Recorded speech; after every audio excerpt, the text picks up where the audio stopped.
Thank you. Hello. Hello again, David. Good morning to London.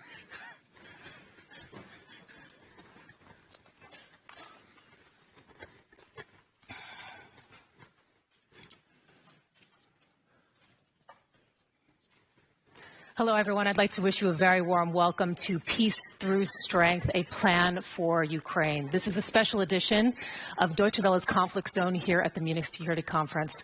And we have the great pleasure of being joined by the Foreign Minister of Ukraine, Andrei Sybiha, General Keith Kellogg, U.S. Special Envoy for Ukraine and Russia, Radek Sikorski, Polish Foreign Minister, welcome to you, David Lammy, UK Foreign Secretary, and Dovile Sakaliene, the Defense Minister of Lithuania.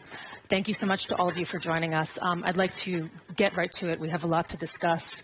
Foreign Minister of Ukraine, after all of these days, after everything that you've heard, first, this phone call that Trump initiated with Putin, later informing Zelensky, then your NATO aspirations, the full territorial restoration being called unrealistic by the U.S. Defense Secretary, and the subsequent talks that Zelensky has had with Trump and later with Vance, where I know you were also present as well. I'd like to ask you, how confident do you feel at this point that the U.S. will have your back in any ceasefire or peace talks? Thanks a lot for this opportunity to start our discussion. So, our delegation arrived to Munich with another mood. Now we have much more better mood and more confidence. We are not alone. I remember very well when we arrived with the president directly from Mariupol 3 years ago to attend Munich conference. At that period, all Ukrainian warnings had been ignored. This time, my point of view, we have hope. We have hope, and we do really could talk about European moment and decisive moment for Ukraine. There is no doubt that the only way to achieve long-lasting, just peace for Ukraine is the concept peace through strength. And Ukraine has a recipe how to achieve this peace. It is important not manipulate with the term deal, peace. We are talking about just comprehensive, long-lasting peace, not the absence of war.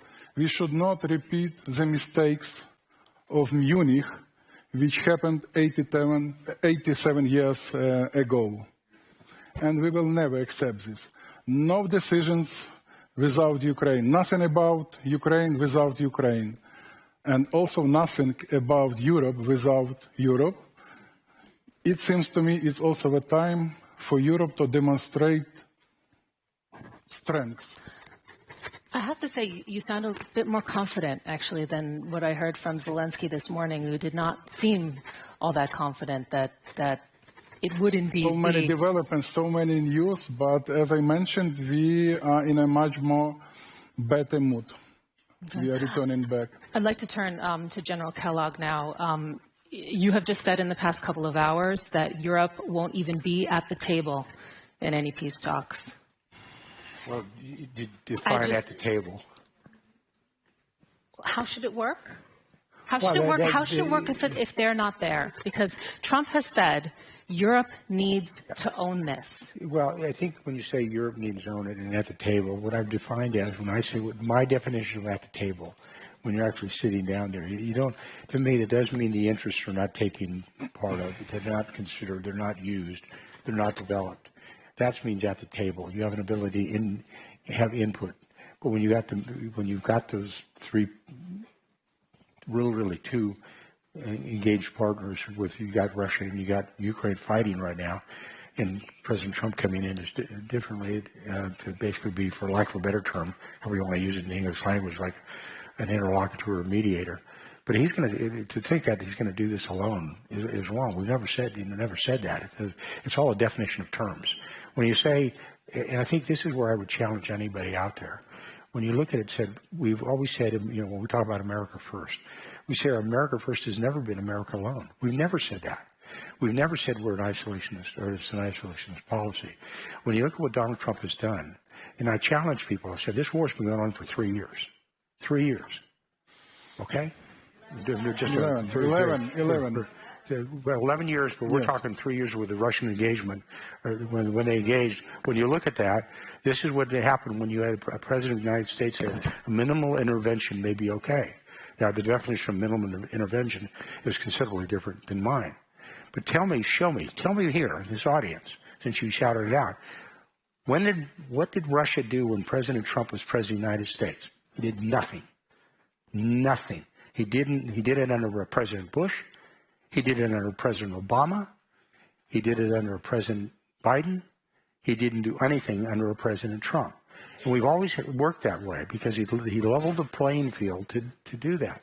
And I think that's where you look back and you say to people, well, how is America going to do this? How is it going to work? When we say peace through strength, that is originally an American term.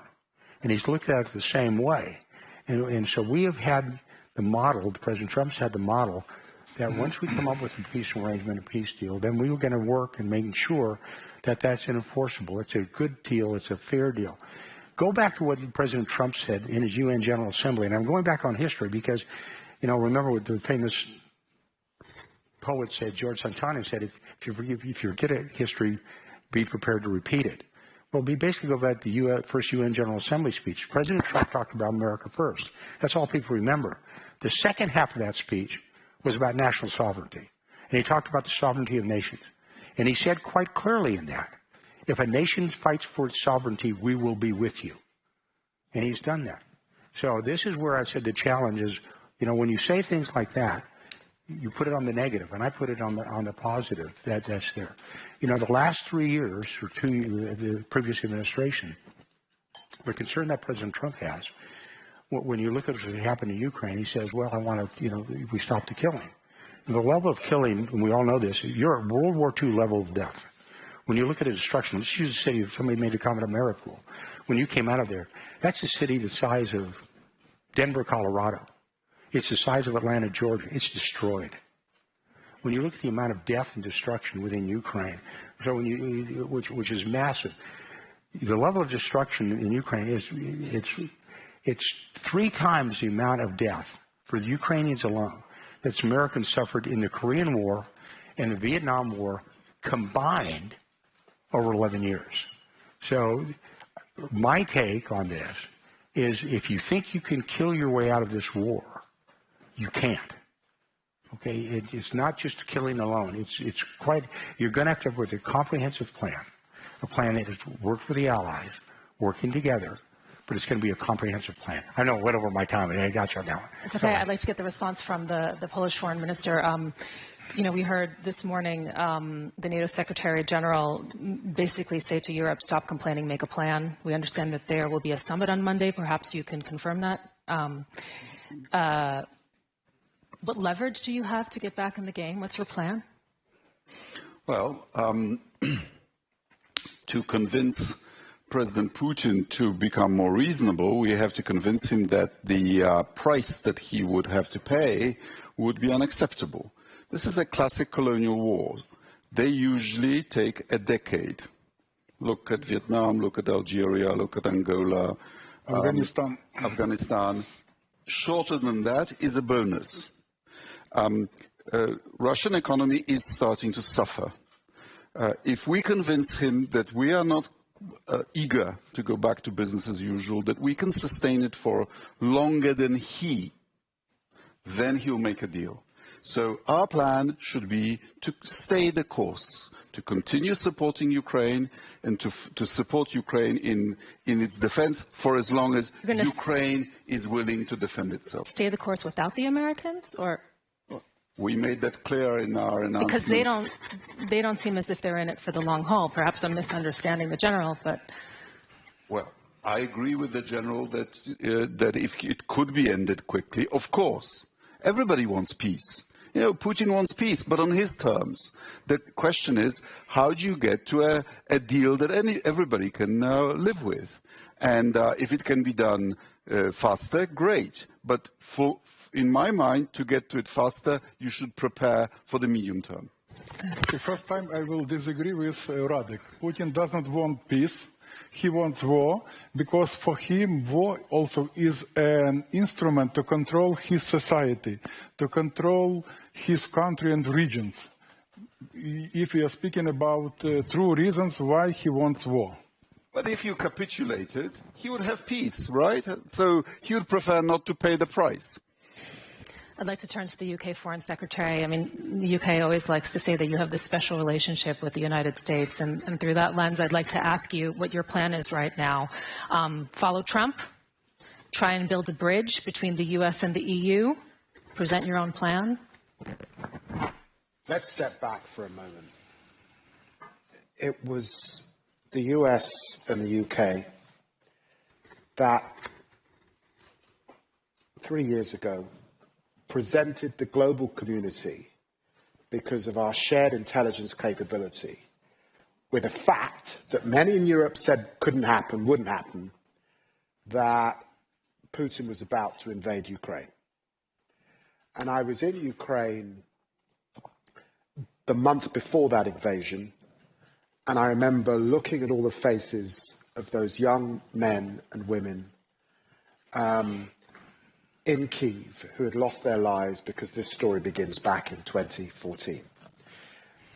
Since then, combined as a transatlantic alliance, we have supplied Ukraine with the military capability, with the humanitarian capability and the economic capability to fend off this war. And the bravery, the courage, the innovation in Ukraine, which often doesn't get talked about, the innovation in drone capability has been phenomenal, given that people said this would be over within a week. So that's what we've achieved. Today, there has been a conversation that our American friends have begun.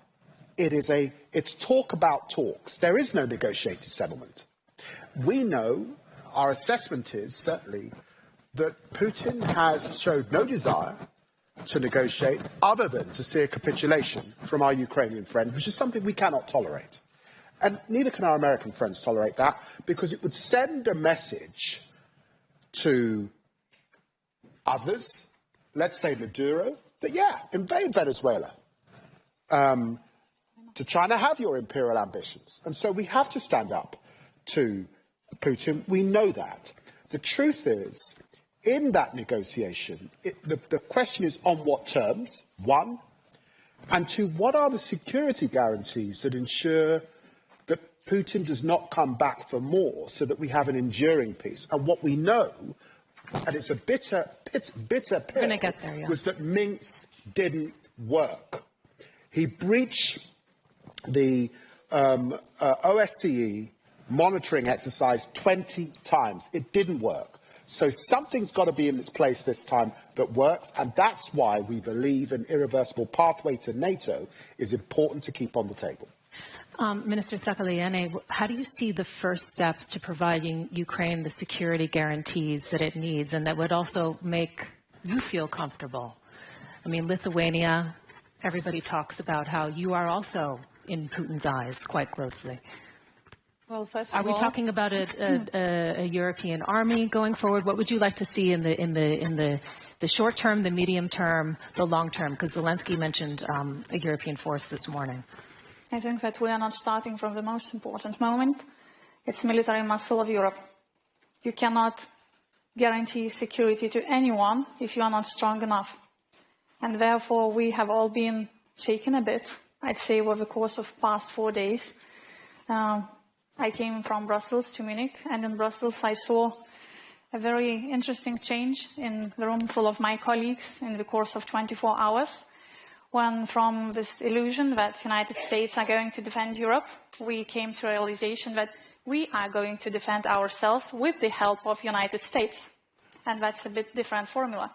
And therefore, yes, we need to be in the room where negotiations will be, because we are going to bear the consequences as well, and we are going to be a part of it. But talks are just empty words if there is no money on the table. And we will have to put that money on the table now. We have debt of over 7 decades to United States all over Europe. Okay, our region probably 3 decades because we were occupied before that. But nevertheless, United States paid for European security. This debt with interest came to our door right now, and we will have to deal with it if we want to help Ukraine. So security guarantees means that we have to have a capability to guarantee anything. Also to invest in Ukraine. Ukrainian defense industry and European defense industry and United States defense industry is a critical element of guarantee that Mr. Putin, after 2 to 3 years, or however long he will need, but let's not have illusion that it's going to be long, to finalize reform of his army, to continue the production of defense industry, well, in his case, aggression industry in his country, which is fast already. And if we want for ourselves to be strong and for Ukraine to be strong, that means Ukrainians who have technology, engineers, motivation, and we have twice as large capacity for defense production than we have money for it. That means also investing in Ukraine. And that also means that first step is financial instruments for all Europe to borrow as much as we can right now, to make acquisitions as fast as we can right now, to build defense factories as fast as we can now, and also involving defense industry and asking them to change the rules as well. The usual sustainable, careful business building rules no longer apply. We do not probably believe anyone in this room that there can be any sustainable agreement with Mr. Putin which can last long. I agree that Mr. Trump has had and hopefully will have an effect on Mr. Putin. But he is a person who is building his empire, and also I agree completely with Ukrainian colleague. Having a war on his soil is helping him as a dictator to thrive. But also China and Russia are going to combine their actions, and therefore our ability to have a military muscle will be needed when we will have both Europe and United States to stand against both Russia and China in the next stage, which will come soon. I think that a lot of the shock that has happened at this, conference over the past couple of days is the manner in which the United States has chosen to engage with Putin. And General Kellogg, I'd like to address this to you because the impression is that the U.S. has already given up leverage to Putin before talks have even started. The EU foreign policy chief actually used the word appeasement. She said it never works. You have previously suggested, and this is also before you were part of the administration and part of this effort, that both sides of the conflict will have to make concessions. What concessions will Putin have to make? Well, to me, there's going to have to be things like territorial concessions as well. Okay, some of it is unrealistic to expect where you'd want to go to, but it's territorial. It's sub-territorial. It could be the engagement of refusing to use force, renouncement of the use of force into the future. From a political side, he's not going to downsize his military forces. Hopefully get rid of what we're going to try to do is basically force him into actions. What you want to do is force him to actions maybe he's uncomfortable with. What I mean by that, as an example, right now is what we're going to do is try to break this alliance that he currently has. He's got an alliance around with North Korea that wasn't there before. He's got an alliance with Iran that wasn't there before. He's got an alliance with China that wasn't there before, meaning 4 years ago before. But let me just pivot real quickly before this, because what is really interesting to me is because now, which I think is very, very important, is how the Atlantic Alliance is coming together. Well, my response to the Atlantic Alliance, well, about time. Glad you showed up. Because we said over 4 years ago, we said it quite clearly, the NATO alliance made a clear declaration in 2014 in Wales that by 2024 that they would have 2% of their GDP in defense, of which 20% was modernization. We still have 8 members of NATO who are not there. It took a long time for these nations to get there. Congratulations to the Poles, who are now leading the pack, with their well over 4%, getting to 5% on the defense. But that's a question you want to make, and I understand it. I mean, you said that you're going to force Putin to do things. Well, how exactly are you going to do that? I think part of that will it be, because, I mean, Zelensky said this morning, he was very clear, he wants sanctions on the front end, not on the back end. He wants them now. More sanctions, and the challenge is that on the table? Well, when you say concessions, of course they're concessions, because both sides are going to have to give. I mean, you cannot say... No, he wants sanctions. He wants more sanctions against Russia. Let's use sanctions as an example. I think it's a great example. And it's a great example to use it. And right now, most of the nations out here have sanctions, and we're going to stay on sanctions just for a minute. But one of the sanctions they talked about is what is driving Russia. It's really a petro state. 70% of the money they are getting to fund this war comes out of petro, oil and gas. Most of that is going through the shadow fleet. Most of that shadow fleet, 70% of that fleet, goes through the Baltics. Mm-hmm. We've intercepted one or two of those vessels. We, the United States, have sanctioned their fleet by name. The USS Kellogg, the USS Sikorsky, whatever out there. And now you come up with a plan when you talk about sanctions. If you rate them on a level of 1 to 10, 1 being low, 10 being high, we're probably at a 6. But enforcement is about a level 3. So what you say, what does he have to give up? Well, maybe he gives up his oil revenue and we'll force him to do it. Because what you do is you start employing sanctions that break the economic back. We've done this before. We've seen this before. Trump has seen this before. We did it against the Iranians. We nearly broke the Iranians back with economic sanctions and oil sanctions. We turned around and we gave it back to them. So this is a point where you say, what do you do? These are the kind of things you do. If you think, to me, this is just me, if you think you're going to kill your way out of this, you're wrong, because you have a lousy review of history. Because what I mean by that, this is a nation, we're talking about the Russians, that were willing to lose 700,000 in 6 months in the Battle of Stalingrad. They're willing to sacrifice hundreds of thousands of their soldiers in a fight, in a great fight by the Ukrainians. So much so they're bringing in North Koreans. They're not bringing in North Koreans because they think it's a good idea. It's a tell. The tell they're saying is they've got a problem with manning. They've got a problem with soldiers. So you make them pay the price for that. So it's not just one thing. It's just not the metric of saying it's kinetic, military. You've got to balance it all. It's across the board. Too many times what we devolve into, we're saying, well, it's a manning issue. It's a killing issue. It's an aircraft issue with fighter bombers, artillery. It's much more than that. And what we're trying to say is it's got to be a comprehensive plan that ensures that he knows that we're going to snap back things, that there's going to be pressures on him that run across the entire gamut to put him on pressure. Military pressure alone won't do that, because he'll just mobilize. He's pulled tanks out of mothballs. He's pulled tanks out of museums. He can use to bring in North Korean troops. So what do? You attack things other than just kinetic. You don't dismiss that. Right.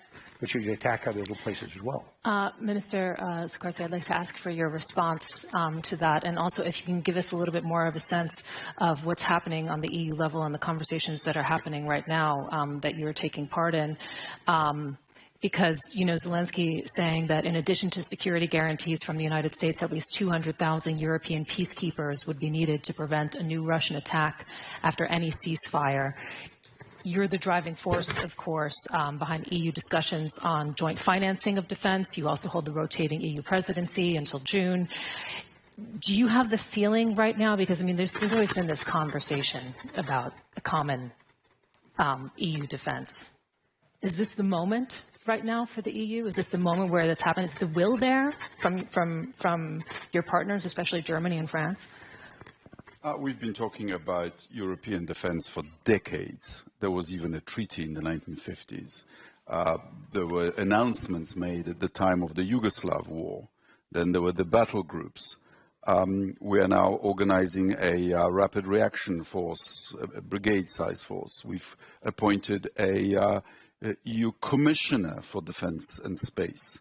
But defense is very expensive. It's follow the money is a rule. If we don't devote real resources, it'll not be serious. And the resources have to come from somewhere. And the list of sources is limited, either from higher contributions by member states, or from unspent funds from the COVID bonds, or new defense bonds, or perhaps a rearmament bank modeled on the EBRD, but devoted specifically to nurturing a European defense revival. Whether we do this depends on whether people are scared enough. You've noticed that people spend more on defense the closer we are to Russia. But, you know, if we recognize that Putin is a threat to all of Europe, then it is not fair for us, border countries of Europe, to be landed with the entire cost of defending more comfortable countries and richer countries to our west from this common threat, which is why it makes sense to share the burden through the European budget. We have a defense budget. It is called the European Peace Facility, where we contribute in proportion to GDP. Unfortunately, disbursements from it are being blocked by one European country, Hungary, and I hope General Kellogg can help us to persuade Hungary to stop blocking these disbursements, because times have become really dire. We have a leader who has appointed himself as someone who can decide who is a nation and who isn't, who has broken taboos established by two bloody civil world wars, that thou shalt not change borders by force. So yes, I do believe that the hour has come to treat European defense seriously. Secretary Lemmy, you have been quite skeptical about Putin's intentions, as you've highlighted earlier. It's interesting to note that he's not talking about compromise, actually, at this point. He's talking about his concerns being recognized. That's the language that's been coming out of the Kremlin. And through that lens, I'd like to ask you, how do you see Putin not walking away a victor if a ceasefire or a peace deal is brokered? Well, this is where we learn from our shared history and shared understanding.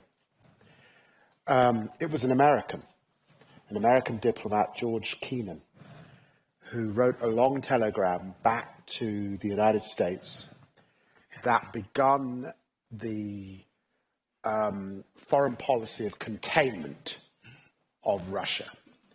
And in crafting that policy, which was a shared policy, we understood two things. We understood, and sadly Putin is indicative of this, there is a Tsarist tradition that he's leaning into, Peter the Great, Nicholas I, the worst of that period, imperial in its ambitions, and there is a Soviet tradition. Let's remember he's a KGB agent, he's a man of deception, and in negotiating with him, we have to understand that and relate to that. And of course, what we know is it's usually war that stops that ambition. To the south, the Crimean War. To the east, the Russian war with Japan. And to the west, the Cold War. And we should be deadly serious about those imperial ambitions. And I said in the House of Commons, as someone whose ancestors faced down imperialism, that we have to be real about that threat, which is why Radek is right, and our American friends are right, and have been right since Roosevelt, about European spending. And despite all that we have done, and it's now the case in Europe that we are spending 53% of the money on military effort is coming from Europe, 60% of the humanitarian aid is coming from Europe, but we will need to do more. Because combined across our GDP, it's about 0.1%. We can do better and must do better over this next period if we are to face down Putin. And that's the basis on which we go into negotiations, understanding the sharp lens of history. We have just a few minutes left. I'm, of course, going to give you the last word. But first, I'd like to turn to the defense minister from Lithuania to give us your last final thoughts. And I mean, you know, your comment on it, how concerned are you that, you know, we might be looking at competing visions, actually, for what might happen in Ukraine? How concerned are you that, you know, about Ukraine's voice being heard in all of this? I'm actually mostly concerned about what we are going to do. and how fast are we going to do that? So regarding support to Ukraine, I completely agree with Secretary Lamy that we need to agree that our support is measured not by words, but by money and guns. So Lithuania gave 0.25% GDP last year, and we are going to keep the pace. Really, EU can do 0.25% GDP as a brink, at least. But secondly, what are we going to do about us being a credible partner and being able to give any security guarantees? So again, we are a small country. We have now 4% GDP for defense, and we will have from 5 to 6% GDP to defense from 2026 to 2030. And that's not an easy decision. And we are a social democratic government. Nobody expected us to do that on the actually second day of our appointment to change those rules. But what we understand is that Mr. Putin is not going to change that the Tsarist and Soviet tradition, which I know on my family. I mean, I come from a family that was imprisoned, tortured, and murdered by Soviets. But at the same time, I understand that if we are absolutely and fully prepared for this imperialist war that Putin is planning to wage, then this is our only chance to avoid it. And that's what we need to do. And then we are able to help Ukraine. Otherwise, it's just talk. What do you think of all the talk we've heard on this panel? Interesting. Probably with most of the suggestions, ideas, I agree. But let me summarize. Transatlantic and Ukrainian security are indivisible. As never before, we need unity and strength. We have a very simple recipe how to end this war this year to achieve just, comprehensive, long-lasting peace. Leadership of the United States. President Trump says, if strong America, if America is strong, peace is at peace. The world is in peace. So that's why our approach, active, proactive engagement of United States really could give new dynamics, and we do really believe in this, and we are ready to discuss deeply with our American partners how to proceed. We are looking forward for the visit of General Kellogg to Ukraine, a very important visit. And what is important, and President Zelensky mentioned in today's speech, we should coordinate our positions before we will approach to Russia. Now about recipe, once again. Leadership of the USA to raise the price for further aggression to Russia. Sanctions, frozen assets, price of the oil. So we have these very effective instruments. And the last point, to strengthen Ukraine, to strengthen our position, and we are ready to keep our resistance. Thank you. That concludes the panel portion of this. We have an absolutely packed room, and we're going to have a microphone going around. So if you have a question, please do raise your hand. We will get to you. And I'm just going to look around the room. Tikhanovskaya, please. Svetlana Tikhanovskaya, Belarus. Today, President Zelensky said that the eastern borders of Europe must lay to the eastern border of Belarus as well. So my question is to General Kellogg and all the panelists. How we make sure that Belarus will not be given as cancellation prize to Putin? And what is your policy towards illegitimate Lukashenko, who is continuing to conduct terror and direct our country into the war, and to Putin? Thank you. General Kellogg.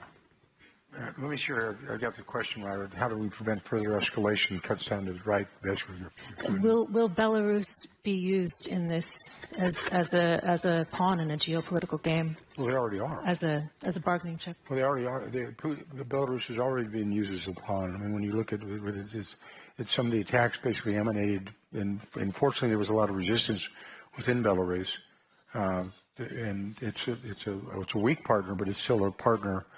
of Russia right now. When you talk about expansion of it, I think what you have to do is like anything else, and it sounds, because we're now talking almost in a large general context, you can't appease aggression, okay? And that's the reason I keep coming back to the challenge. As I said, with this administration, and probably the question was, what did you talk about last year here? What did you talk about the year before here and time before? But that's my challenge to everybody here is I said, look, you cannot show me where we allowed aggression within a Trump administration for 4 years. You can't. You can't do it in Syria when they used nerve gas. You can't do it when they used ISIS, which at that time was the size geographically of Great Britain. You can't say the same thing about Iran with Soleimani. We can't say the same thing when we made sure things happened all over the world. This was a man who said, if you attack an American in his last State of the Union, if you attack, not kill, if you attack an American, your life is forfeit. And months after that, we put an entire SEAL team, our best special forces, into one country in Niger and Africa, and it's illustrative, to get one individual who's kidnapped by bandits. And we were willing to do that. So the point is, you almost have to trust the man and trust the discussion. What you were talking about is what has happened in the past history, and somebody said before that with the invasion of Crimea and before, what's the past history? Don't put that on us.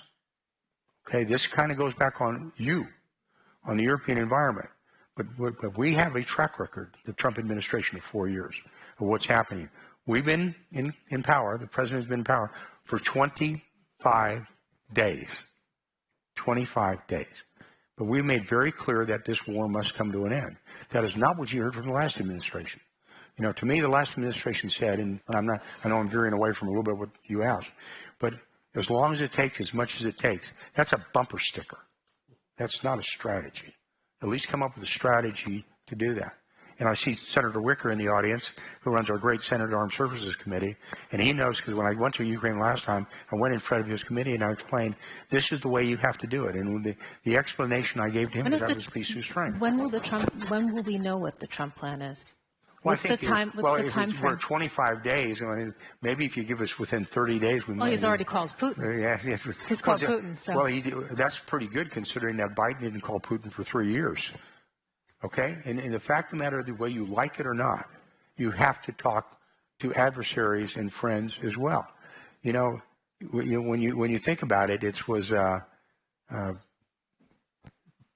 a great Secretary of Defense, General Mattis, once say, I may not like this son of a bitch, but I got to talk to him. Well, the fact of the matter is that's there. But I think that don't put on the problems of the last 3 years, which was accepted on us when we've been there for 25 years. Go back and look at it. We're going to take another question. So we have a number of hands right here. Maria Ivanova, member of the Parliament, Ukrainian Parliament, European Solidarity. Dear General Kellogg, just for your information that the Russian aggression has been started in 2014. 16,000 Ukrainians have been killed by Russian army. And that is why before 2022. And that is why, of course, we really thanks for all the support you have done. But don't make Putin great again, because we see what is going on when in such messages detoxing Putin and detoxing North Korea, Iran, and all other authoritarian regime. So please make democracy great again. And here we are together with Europeans can make it together, because we are fighting for 11 years and we are ready to fight further together with Europeans and together with you. That is why my question is, your strategy is to stop the war or to win the war? Thank you. And can I just... Go ahead. Well, I think the question is, what does winning look like? And I think you have to ask that yourselves. This question, that's a Ukrainian question, because you're fighting for your survival. By the way, let's be totally honest about it. So the Ukrainians have fought valiantly. What you have done, the sacrifice you've made is incredible. And I've been to Ukraine, and I've been pretty far east and seen Izum and places like that, and I know what you've done and what you've gone through. And I think it's one of those, but the first thing you've got to do is, like I said to somebody earlier today, it's like when you're treating a casualty in war as a soldier, the first thing you do is you stop the bleeding, and then you treat for shock. But the first thing you've got to do is stop the bleeding. because you cannot sustain levels like this. And that doesn't mean you don't, you make it a steel porcupine or make it the Sparta of Middle Europe, whatever it's going to be.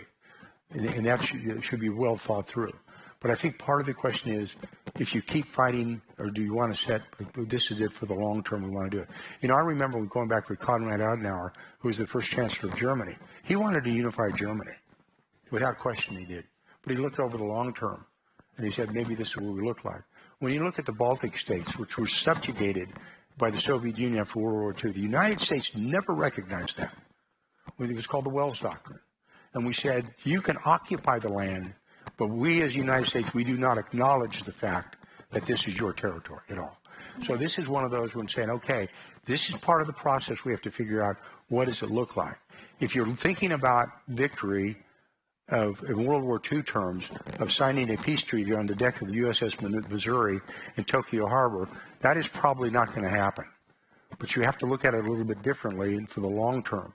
And that's what we want to do. We want to send a message that aggression is not acceptable, and that the freedom and sovereignty of a nation is acceptable, and that's what we want. And those are the hard questions we have to ask. We have to address it. We can't run from it. But we also cannot be, I believe, from the West and from the East or North and the South, we cannot be Pollyannish about it. You cannot hope for it, okay? Hope's not a method. It doesn't work. So the reality is, where do you get to? And part of it is we want to make sure that there's a sovereign, stable, successful state of Ukraine. That's the big one. And we obviously, that is done through stopping Russian aggression. We understand that. But the final details of that are something that has to be worked out, will be worked out. And one of the people who have to do that is your president, President Zelensky, and then getting them together, whether you like it or not. Adversaries have to talk. We have to move on to the next question. We have many. Here you go. One for you. Thank you. Bob Dane from the Klingendahl Institute. General, you're being asked quite a lot of questions. Thank you for interacting with us. Somebody else is quite all right. Much appreciated. Now, I have a question as a military man, because the ceasefire is going to be incredibly difficult. We know from the previous ceasefires, the Minsk agreements, I used to work for the OSCE, that was violated almost every single day for a period of 8 years. And this line of contact is much longer. And as a military man, you know well that the complexity of these weapon systems, artillery, drones. Do you have some idea already on what will be needed even to monitor and enforce such a ceasefire? And what happens if it's violated? And I would Thank you very much. Yeah, and I would like to also add to that, you have, first of all, what security guarantees is the United States willing to provide to Ukraine? And there's a bit of a dilemma here, because you have on the one hand Zelensky saying that if you're not willing to provide security guarantees and the EU can't fill the gap, then he wants an army of 1.5 million. They have about, I think, 800,000 right now. And Putin, that's an absolute no-go for him. How are you going to handle that in any sort of negotiation to get them the guarantees that they need to secure some sort of lasting peace? Well, one of them is, I kind of alluded to it, and I'll go back to it. But the first is, to be very candid with you, I do not speak for the President of the United States. The President of the United States speaks for himself, okay? And I will not say that this is a decision of the United States. I got 0 electoral college votes this year, okay? I got no votes, right? He did. He's the president. His commander-in-chief under our Constitution, he makes those calls.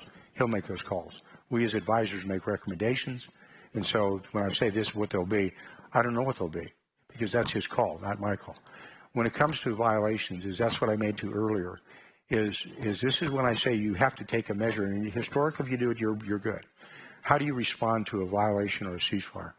We have proven that. Donald Trump has proven that.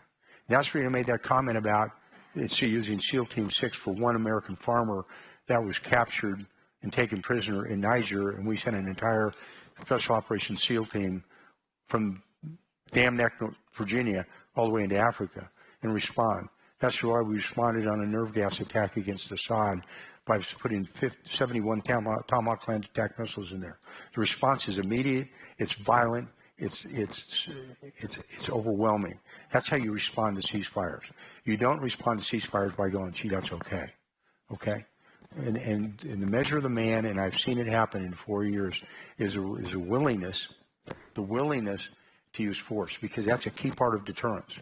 Because what you're asking about is, on a violation of a ceasefire, is how do you establish deterrence? You can have all the capability in the world that you want, but if you don't have the will to do that and the will to execute, then it means absolutely nothing. And ceasefires mean nothing. Okay, we're going to take another question. Yeah. I just want to make this point on behalf of Ukraine.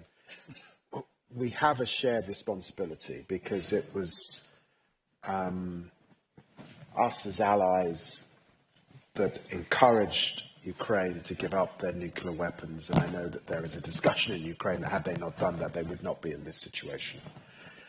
The truth is, when you look around the world in different conflict zones, there are different security guarantees. The United States effectively has security guarantees with Japan, with South Korea. There's Article 5 with Israel. There are different security arrangements. This is a long border. There is drone capability, which we learn from, that can provide some of that guarantee. But in the end, what I think we'll be thinking about, and I know we're thinking about, is what does Russia fear? What stops them breaching the guarantee? And that is the detail. That is an alliance we're getting into. And of course, Ukraine will want that guarantee. And even if they were to be admitted to NATO, there is a path. They would need those guarantees even before that irreversible pathway that we set out back in September. Okay. I'd just like to explain, because we're also streaming this on YouTube Live, why the General is getting so many questions from the audience. Here at the Munich Security Conference, we've heard a lot from the Americans, but this has actually been the only conversation that a member of the current administration is engaging in, both in a panel setting and also taking questions from the audience. So that's why this conversation has been dominated in that way. There's one more question here, and then this is the final question. Thank you very much. Pavel Popescu from Romania. General Kellogg. I remember, definitely, yeah. I remember the meeting we had 3 years ago when we're discussing about these topics. First Trump administration, President Trump said lots of things which Europe didn't like. Lots. He said lots of things that Europe didn't like in the first administration.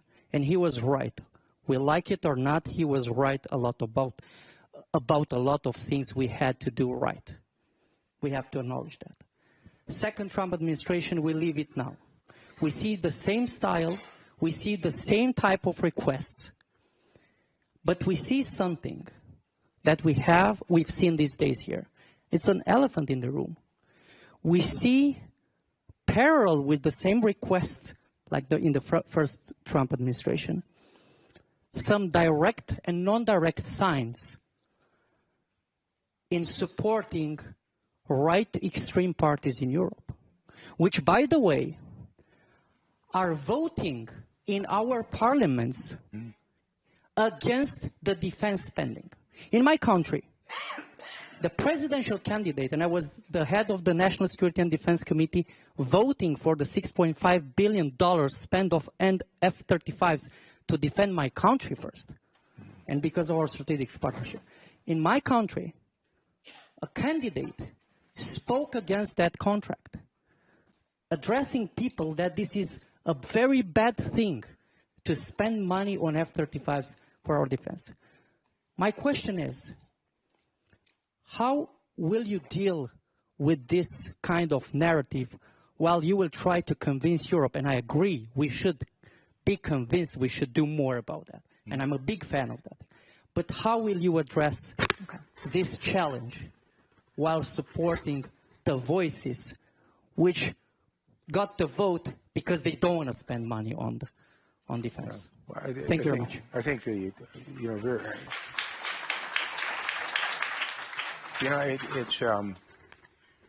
I think when you talk about issues like that, that's your issue, not our issue. It's sort of like what was happened today and I'll give you an example. It's a parallel issue. When I was asked about Ukrainian elections today, I said, I said, that's the issue for the Ukrainian people. The same issue, that's the reason why, as a democracy, you get a chance to vote about it. And it's one of those things where I think there's a cautionary note that one of our founders of our Constitution, Benjamin Franklin, was asked a question when he came out of our Constitutional Convention. He said, Mr. Franken, what have you given it? What have you given us? And his response was, a republic, if you can keep it. So I think this is one of those, that's a question that you need to ask yourselves internally to every one of your nations. That's not a question you should ask the United States. Everybody's can chip in on the side. They do. We will. You will. But this is one that I think you have to answer yourself, not to me.